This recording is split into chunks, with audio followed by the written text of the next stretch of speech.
Okay, so when we come to the Dharma, there's lots of new ideas. You know, there's rebirth and mind stream and emptiness and other realms of existence and karma and Buddha and enlightenment and, you know, so many new things to think about. You know, so sometimes our mind just feels overwhelmed. There's all these new ideas and like, what do I believe? And, you know, and so there's that part of it. And then there's also like letting the ideas percolate and affect you, you know, and because depending on what you think and your kind of worldview, then that's going to impact what your priorities in life are and how you live and what decisions you make. Yeah, so all of that is important. And so sometimes we just get our mind all filled with ideas and, you know, Krishnamurti said that, and Sai Baba says this, and Buddha says that, and my Sufi teacher says the other thing, and, you know, and yeah, we don't know what to believe after a while. What I think is always very helpful to come back to is what His Holiness Dalai Lama said, which is, my religion is kindness. Yeah, and he says, because kindness is, you know, when we're born into the world, this is what we all need, and this is what we all receive, and what we need to grow is kindness. And he says all the rest of the stuff is, you know, philosophy or theology or whatever. And most of it, you know, if not for the purpose of attaining awakening, is for the purpose of developing a kind heart.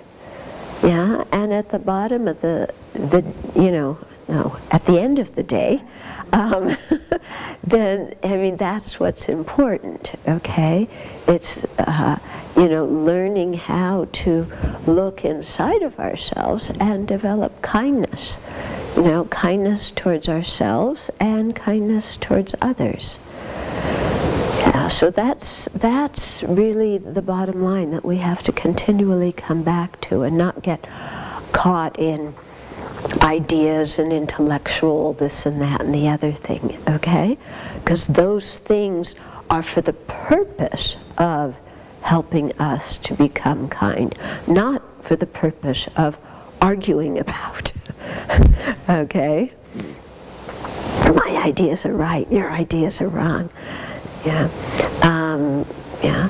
But continually asking ourselves, well, what does it mean to be kind? You know, because sometimes we just get a feeling of kindness and we say, yeah, I know what being kind means. And other times you kind of scratch the surface and you say, well, actually in this situation I'm not sure what being kind means. Yeah, because being kind doesn't necessarily mean doing what the other person wants you to do.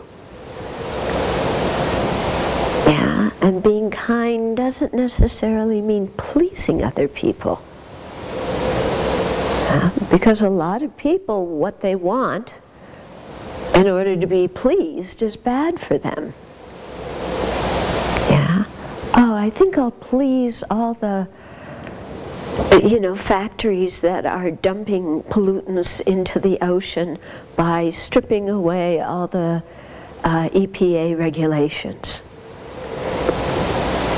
That's not kindness, okay? It pleases them. It makes them very happy, but it's not kindness, okay? So it really takes some thought sometimes to figure out what kindness is. And then even when we figure out what kindness is, sometimes, you know, we're hesitant to give it, you know? Sometimes we feel like, well, if I'm kind to that person, then they're going to want something from me. Yeah, they're going to pull at me for more and better. They'll take advantage of me later, you know. So we have to work with that kind of doubt coming up in our mind. Or sometimes even we think, if I reach out and help that person, they'll scold me because they'll think that I'm being condescending by offering to help. No, sometimes if somebody is elderly or infirmed or injured, they don't want people asking them to help, even though they need help. Okay, and then we start saying, well, is it kind to ask them if they need help, or shouldn't I? You know, and it can get quite confusing. You know, what does it mean to help somebody in that situation? Yeah. And how in the world do you help, for example, a child who is misbehaving? Now, there's any number of ways to help a child, and you have to be really skillful in order to figure out what helping them means, you know, what it is they actually need. And then also, in regards how we treat ourselves, we have to learn an attitude of kindness towards ourselves, because most of us are pretty self-judgmental and self-critical. And, you know, if we talk to other people the way we talk to ourselves, we probably wouldn't have any friends. Yeah, because we talk to ourselves. I mean, look what you just did, stupid.